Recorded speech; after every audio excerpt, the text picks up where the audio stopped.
But thank you, Sam, and thank you all for coming out on this beautiful first day of spring. I know you could be doing something else out in that beautiful weather, so thanks for coming out. I'm going to tell a personal story from my growing up in Roanoke, Virginia. And beautiful setting, mountains all around, set in the valley there, railroad town. And actually, if you go to Roanoke, I live in Cary now, but if you go to Roanoke and you go to my childhood home, there is a historical marker in the front yard. And it says Childhood Home of Alan Hoal. And it's there. If you ever go to Roanoke, you call me up, I'll give you the address. People that live there now got pretty upset when I put it up. But nevertheless, when I was 10 years old, all my friends' fathers were sportsmen. They hunted and they fished. Now, I didn't really want to hunt, but I did want to learn to fish. But my father was not a sportsman, at least not in that sense. He played church league baseball, but otherwise he wasn't a big sportsman. He liked to watch sports on TV. And I asked him if he could take me fishing, and he said, "Alan, I really can't teach you how to fish." And this story is a fish story. But it's really a story about why I don't fish anymore. Because, see, when I was 10 years old, I wanted to go fishing. And my dad said, I don't know anything about it. But he said, "I tell you what, I'll buy you a rod and a reel and your tackle box. And you can go with Jerry and his dad." Now, Jerry English was one of my best friends, and his dad knew everything about fishing. And he spent a lot of his Saturdays at Smith Mountain Lake fishing, and I knew he'd be a good teacher if my father couldn't take me. And that's the deal that we made. And this was in the summertime, and we were going up on a Saturday morning, and I had my new tackle box and my new rod and reel, and I had a cooler to put all the fish I was going to catch in. And all that went in the back of Jerry Dad's pickup truck, and we drove to Smith Mountain Lake to the Blackwater section where Jerry said the best fishing was. And I started casting out, and they were fishing as well, of course. And I'd cast out, and I'd watch that red and white bobber. I was waiting for it to go under the water. Waiting for it to go under the water. And it didn't go under the water. And I reeled it back in, and the bait was gone. I rebaited it, tossed it out there again, and waited for it to go under the water. Nope. Reeled it back. I must have done that about a dozen times. It was getting toward noon. Jerry and his dad, I think, had caught their limit. Jerry said, "We got to get back. It's all the good fishing's in the morning." He said, "You cast out one more time, Alan, see if you can catch something." And I did. And sure enough, I reeled in this catfish about yay long. Big enough to keep. They have to be a certain size in order to keep them. I was so proud. I had caught my first fish. I put that fish in the cooler. Got in the truck with Jerry and his dad and headed back home. And we're riding. And like I say, I hadn't fished before. And so I asked Jerry's dad, I said, "Now, what do I do with this fish now?" And he said, "Well, that's the best part of fishing." I said, "What's the best part of fishing?" And ladies, please forgive me, this was 1965. And he said, "Well, the best part of fishing is we men folk, we catch the fish. The women, they clean and cook the fish." And that sounded like the best part of fishing to me. Well, we got home, and I got everything out of the back of the truck, and I took that cooler, and I took it into the kitchen. I opened it up, and I called my mom in. My dad was at work. Called my mom in and opened it up and showed it to her. And she looked at that fish, and she said, "Yeah, that's nice, Alan. What are you going to do with it?" And that's when I knew she didn't know the best part of fishing. So I told her about the best part of fishing. And she looked at me, and she looked at that fish. She looked back at me, and she said, "Alan, one of these days you're going to have yourself a woman folk. But until then, you're going to clean that fish yourself." And she pointed to the knife drawer, opened it up, pulled out a knife, handed it to me, pointed to the back door and the back porch, and I went out. Set that cooler down on the floor of the porch, opened it up, and there lay that catfish on its side. An hour after it had been caught, there was no water in that cooler. and that catfish was looking up at me.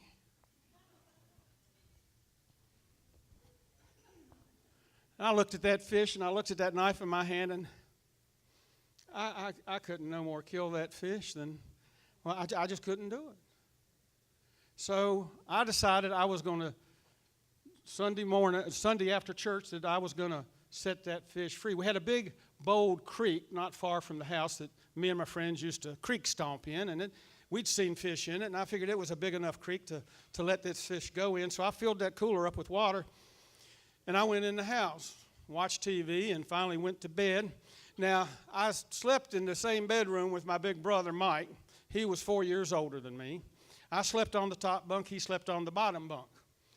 And we usually talked a little bit before we went to sleep, and I had to tell him, I said, you know, Mike, the amazing thing happened today. I caught this fish, and I brought it back from Smith Mountain Lake, and an hour later, it's still breathing. It's still alive in the cooler, and there wasn't any water. I filled it up with water, but it was still alive after an hour of being out of the water. And my brother said something that he always seemed to like to say when I told him something that I thought was amazing. He said, that's nothing.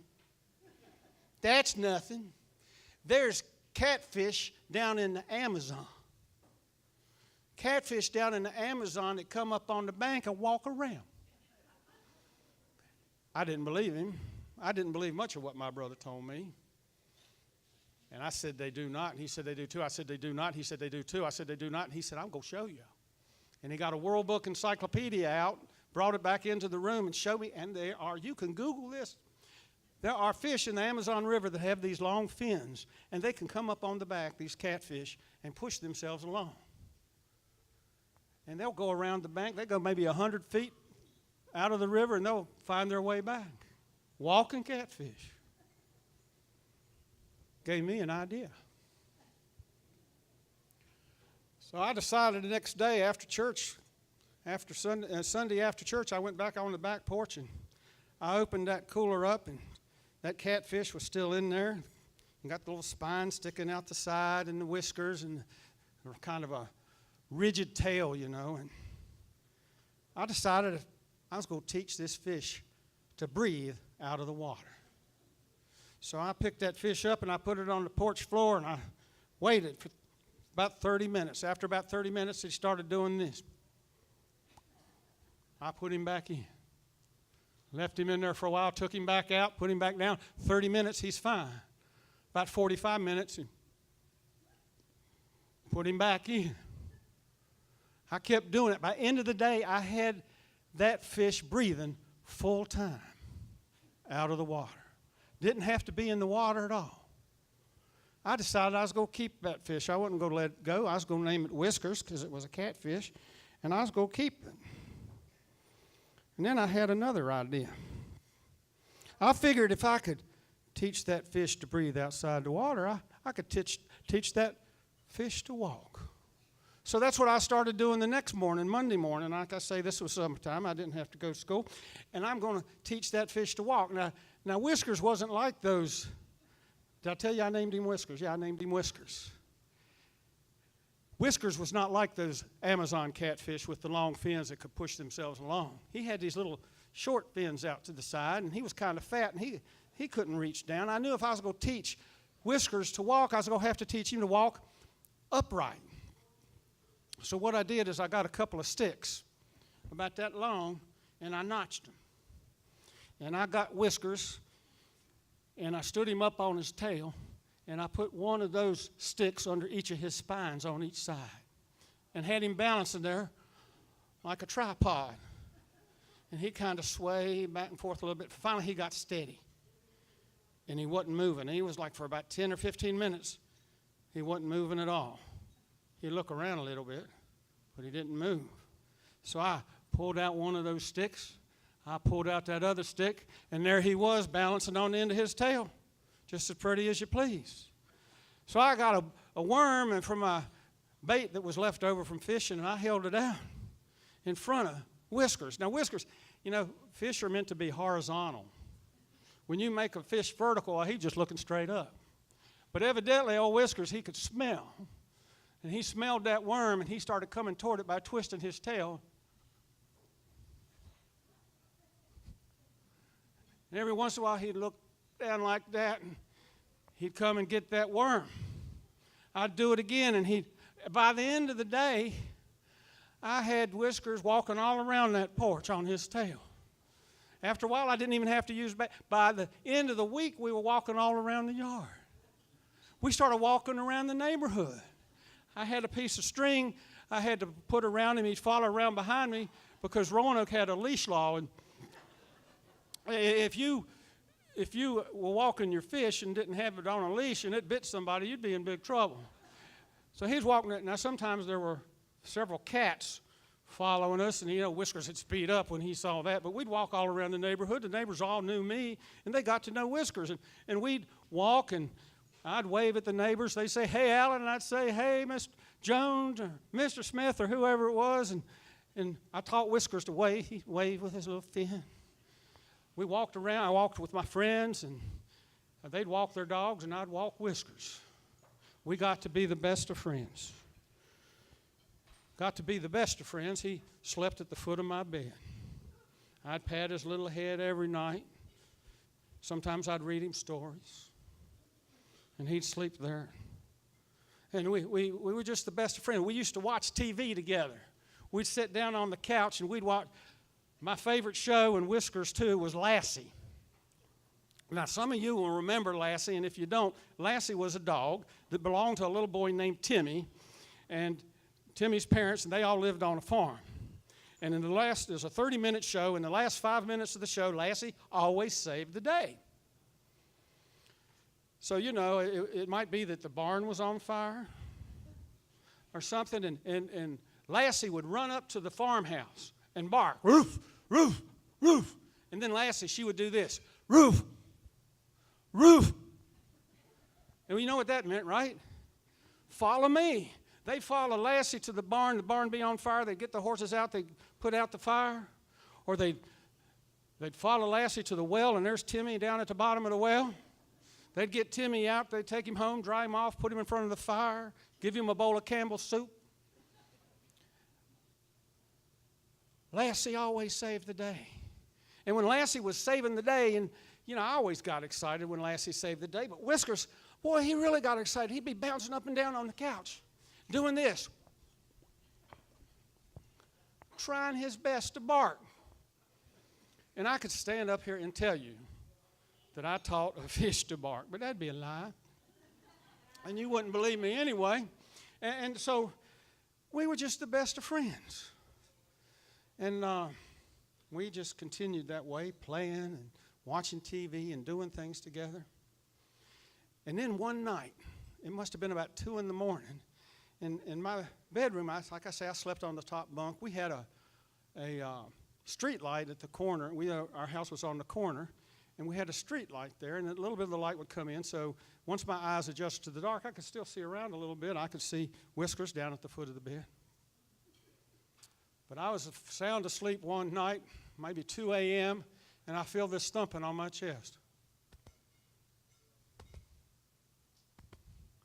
And I open my eyes, and there's Whiskers bouncing up and down on my chest.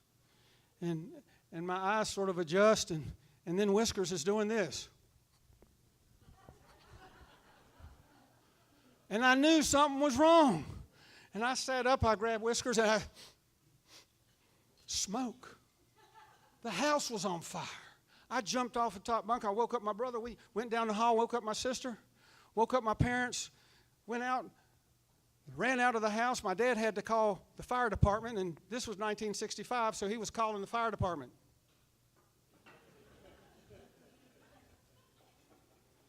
And they got there, and it wasn't a very big fire, and they put it out. Everybody was okay. But when there's a fire, everybody shows up. Of course, the fire department shows up. The newspaper shows up. The rescue squad shows up. The TV station shows up. Everybody shows up. The police show up. And everybody wanted to know what happened and how we got out of the house, and I explained to them what Whiskers had done, and they didn't believe me. At least not at first, not till they met Whiskers. And we gave them the whole story, and they were just amazed. Whiskers was a hero a bona fide hero. The front page of the Roanoke Times the next morning, fearless fish frees family of 5 from fiery fate. We started getting phone calls. I got phone calls from CBS. They wanted to have a TV show, Whiskers, the Wonderful Walking Catfish. Got a call from Ed Sullivan. They wanted Whiskers to be a semi-regular on the show because the dancing bear had died. We even got a call from Mrs. Pauls. They wanted Whiskers to be a spoke fish. And that was just wrong. Just wrong. And I was thinking all these things over, and I asked my dad what I should do, all these opportunities for Whiskers. He said, son, it's your fish. You've got to decide what's best and what you want to do. And I thought about that. And I thought about all the fun Whiskers and I had together, and I decided that's no life for a fish. So we turned down all those offers, and we just continued to be best of friends, watching TV together, and him sleeping at the foot of my bed, and playing with my friends and their dogs and so forth. And this is the part that's hard for me to tell you about. But one day, I was walking Whiskers, and he's following along behind me, and I told you about that bold creek that I was going to set him loose in the beginning of the story. Well, that creek was about a half mile from our house, and I was walking to a friend's house. He lived on the other side of the creek. There's this bridge that goes across the creek. And I'm walking about halfway across that bridge when I feel that string go loose. And I turn around, and there's Whiskers standing on the edge of the bridge. He's looking down at the water. And there's some fish swimming. He has this sort of faraway look in his face. And he looks over at me. And he looks down at the creek and the fish. And he looks over at me, and I could have sworn I saw a little tear going down his cheek. I guess fish have cheeks. He looked at me again, he looked down at the water again, and looked at me again, and he went. And he dove off into the creek, and he swam away. And that's why I don't fish anymore. Thank you very much.